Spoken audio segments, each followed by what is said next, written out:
Damos inicio a la primera columna de literatura de las que vendrán este año. Saludo a David Levy, aquí presente. Buenas, ¿cómo andás? ¿Cómo estás, David? No es la primera vez que suena tu voz en esta radio. No, sí, volví después de como, 8 años. Un placer reencontrarte aquí. Nuevamente para trabajar sobre la literatura. Sí. Me dijiste sobre el autor, yo no lo conocía, Jeremías Gamboa, de Perú, y busqué algún video de él, me pareció interesantísimo. Es muy interesante, sí. Ya me dio ganas de leerlo, de escuchar a él hablar sobre literatura. ¿Vos cómo lo conociste? Bueno, tuvo un libro que fue muy leído hace 12 o 13 años, que se llamaba Contarlo Todo. Esos libros que en un momento, como muchos leímos al mismo tiempo, muchos, no sé. ¿Cuántos muchos leyeron a Jeremías Gamboa? No sé, busqué cuánto se leyó Contarlo Todo, y no fue un bestseller, pero se leyó bastante. Estaba elogiado por grandes figuras de la literatura también, Mario Vargas Llosa. Sí, uno de los principales impulsores fue Vargas Llosa, que es extraño porque no coincide ideológicamente Vargas Llosa es extraño con la línea del libro, sí. Pero sí, fue bastante generoso e impulsó la carrera de Jeremías Gamboa y que se conociera en el mundo hispano, digamos. Contarlo Todo es un nombre bastante prometedor. No sé, vos seguramente tenés un tema por el cual querés abordar, pero ya ese nombre me resulta como contarlo todo, lo cuenta todo. Bueno, la premisa del libro es interesante. Dice, el personaje, el protagonista, trabaja de periodista y dice, yo en realidad quiero ser escritor, yo quiero escribir. Y no sé, no me sale mucho. Entonces voy a escribir sobre lo que sé, que es mi historia. Me largo a contar mi historia. Y cuenta toda su historia. Toda su historia. Que es la historia un poco del ambiente cultural de Perú en los 90 y primeros 2000, digamos. Es bastante más interesante que la historia de un personaje en particular. Claro. Y elige buenos títulos. Sí. Porque vos querías, hoy dijiste, ¿no? Vamos a ir con otro título. Sí, porque sacó un libro a fines del año pasado. Después de bastante tiempo sin publicar. Hay un libro de cuentos que se volvió a publicar en el medio y tiene otro librito, pero pasaron más de 10 años. Le tomó casi 10 años escribir este libro. Es un libro de 1000 páginas. Mi misión de hoy es persuadirte a vos y a todo el que escuche de que embarcarse en un libro de 1000 páginas es el mejor plan que pueden tener en las próximas semanas. Apoyo la emoción. De hecho, el problema es después la sensación de vacío que te deja cuando terminás de leer un libro de 1000 páginas tan apasionante y decís, ¿y ahora qué me puede atrapar por tanto tiempo? Vos sabés que me sentí medio gil porque me pasó eso. ¿Sí? Pero me pasó. Sí. Todavía me cuesta un poco engancharme con otras cosas porque sí, hay como una sensación así de abismo. Claro. A mí me pasó con Vida y Destino, ¿no? De Vasily Grossman, que decís, ¿dónde encuentro otra cosa así tan increíble? Bueno, gracias por traer esta entonces. 1000 páginas, ¿cómo se llama este libro de bolsillo? El principio del mundo. Ahí va. Hay un personaje que es el mismo de Contarlo Todo, que se llama Manuel Flores, que tiene 33 años y que vuelve a Perú después de estudiar una maestría en Colorado, en Estados Unidos, en una universidad que no es de las más importantes. Y le pasa algo, que es que no quería seguir en Estados Unidos y tampoco quería volver a Perú. Y con esa incomodidad, cuando vuelve, se pone a escarbar su historia y algunas historias más. La de un ex compañero del colegio, la de una maestra de la primaria que fue muy importante para él, y la de su mamá. Ajá. Y empieza como a escarbar en esas historias y a tratar de entender por qué siente como esa incomodidad en el cuerpo, si más o menos consiguió las cosas que quería conseguir.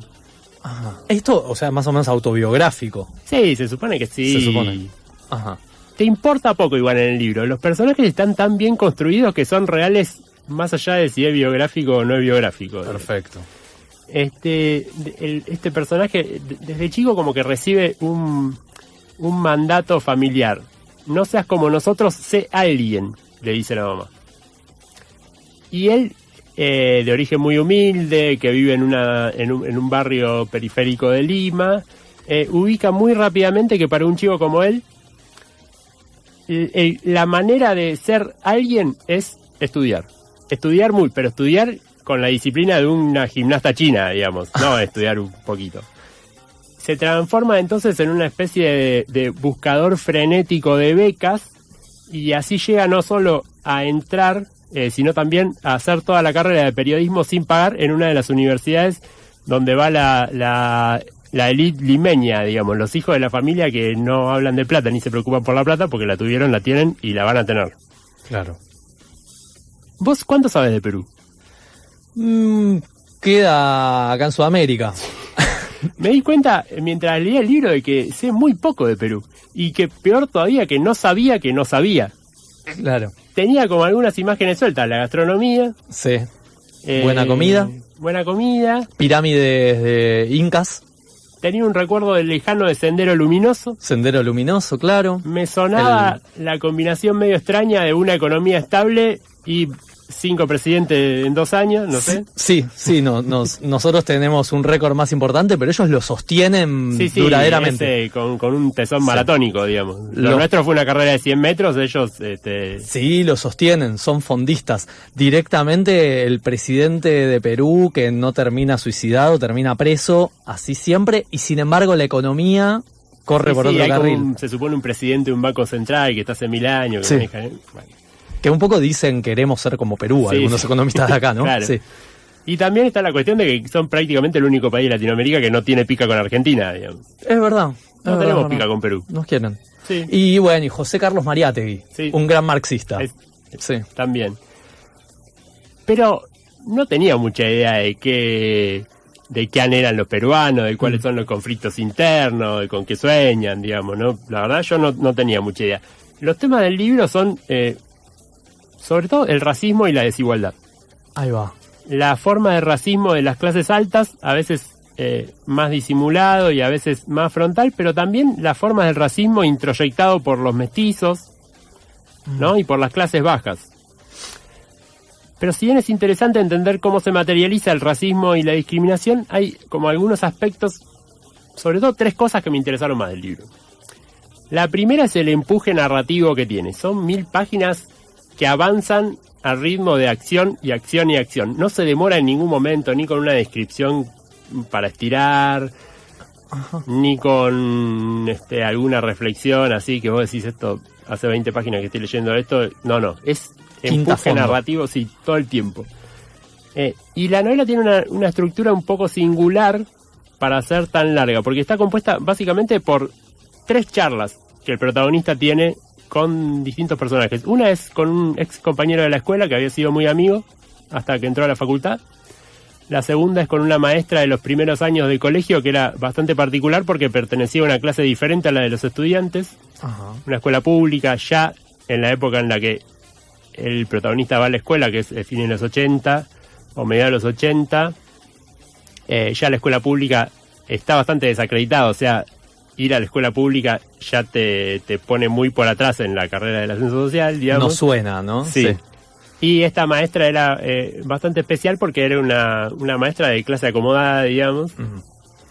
Ya ahí hay un enganche de identificación con el personaje, salvo que seas hijo de Paolo Roca. Sí. Por lo general te identificas. Y después la tercera charla es con su mamá, que es una mujer nacida en las sierras, en una familia que no era especialmente pobre, pero que se había ido a la ciudad, a Lima, sin hablar castellano, sino quechua.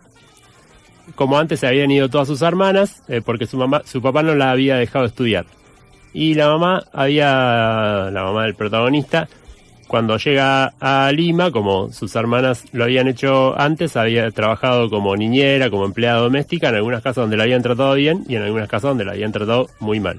Hasta que conoció al padre Manuel y se casó. Ajá. Los diálogos igual están como escritos en estilo indirecto, algunos, y en estilo directo. No es todo raya de diálogo y raya de diálogo. Alterna algunos diálogos con algunas escenas que por ahí el protagonista recuerda, pero prefiere como no contarla a su interlocutor.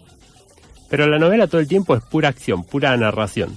Como cuando Messi agarra la pelota con el Atlético de Bilbao, ¿viste? En la final, la agarra por la derecha, encara, va para el medio, hace el gol, así pero 1000 páginas. Mirá, el principio del mundo de Jeremías Gamboa, esto, y no nos vas a contar el final de esta extensa narración. No. Ah, La segunda cosa la voy a hacer más corta porque me interesa hacer algo al final. sí. La segunda cosa que me interesó es que la novela no solo te cuenta el racismo, sino que hace que te importe. Y que te importe muchísimo, digamos. Los personajes están tan bien construidos que las cosas que les pasan te llegan, te conmueven, digamos. Vos lees 50 páginas de corrido y cuando terminás pensás que todos los problemas del mundo se encierran en el racismo de Perú. No es poca cosa lograr eso, ¿eh? Y la tercera cosa que me interesó mucho es cómo, aunque podemos deconstruir intelectualmente alguna forma de violencia que padecemos, hay algunos mandatos que surgen de esta forma de violencia que igual los interiorizamos. Uh-huh. Los odiamos, pero los seguimos. E incluso, como en el caso de la novela, te pueden empujar hacia algo bueno. El protagonista es de un origen muy humilde. Sí. El mandato de su mamá es: no seas como nosotros, no seas como la clase a la que perteneces, sé alguien. Sé alguien, que sea alguien en la medio, sé de la élite peruana. Salí de acá. Salí de acá. No Claro. solo a él, sino a sus hermanas también. Y es un mandato amoroso en última instancia, porque la historia de su mamá fue bastante difícil. Claro. En el fondo el mandato es tratar de no pasar por lo que tuve que pasar yo y por lo que pasó tu papá. Difícil heredar eso, ¿no? Pero es una carga difícil. Uh-huh. Es un mandato que además surge de interiorizar como cierta forma de violencia, de también de alguna manera lleva algunas cosas buenas. Ajá. Como por ejemplo estudiar mucho y en definitiva sí, tener una vida mejor que tus padres, pero también a maltratar a tus pares. La traición. De alguna Una manera, traicionar a su tradición. Sí, y además a maltratar a tus pares, como a desconsiderar a tus pares, digamos. Y eso el libro lo cuenta muy bien y no es condescendiente con el protagonista, digamos. Sí. Está en primera persona y el protagonista es muy autocrítico. Me viene a la memoria un texto muy muy breve de Pierre Bourdieu, el sociólogo, de las contradicciones de la herencia, que es para leerlo en esa clave. Sí, Te dice totalmente. como quienes triunfando, pierden una Sí. parte de sí, ¿no? Y hay algo de eso que el libro trata de construir, digamos. No es una oda estudiar, sea alguien, progresar. Es más bien, mirá que aunque estudies, progreses, seas alguien, hay cosas que las vas a tener con vos. Rompe con la meritocracia ese... Sí, bastante. Jeremías Gamboa, El principio del mundo, es este breve libro de 1000 páginas que acaba de comentar David Levy en esta primer columna de literatura que está terminando el día de hoy. Sí, pero antes Por favor, quiero proponerles algo. cereza del postre. No solamente que sea una columna, sino que sea una especie de taller de escritura. La idea es que comentemos un libro por cada columna y que tratemos de extraer una consigna de escritura. Y si a alguien le copa, que la tome y escriba y que mande el texto a un correo que es literatura con R, literatura con ERRE, @gmail.com. Ajá. Algo vamos a hacer con esos textos. Alguna evolución le vamos a hacer, algo al aire vamos a leer. Si se animan, les interesan, tienen ganas de leer, por ahí es un empujoncito. La consigna que vamos a sacar de esta novela, la novela tiene muchas historias de infancia, ¿no? El protagonista reconstruye su tránsito por la escuela, después la adolescencia, la primera juventud. Así que le vamos a proponer que escriban una escena en la que le cuenten a alguien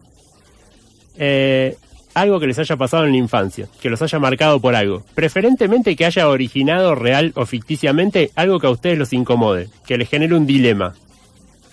No tiene que ser de todo real. Se escribe en 1000 páginas tipo Jeremías Gamboa, No, mándenlas cortito. también.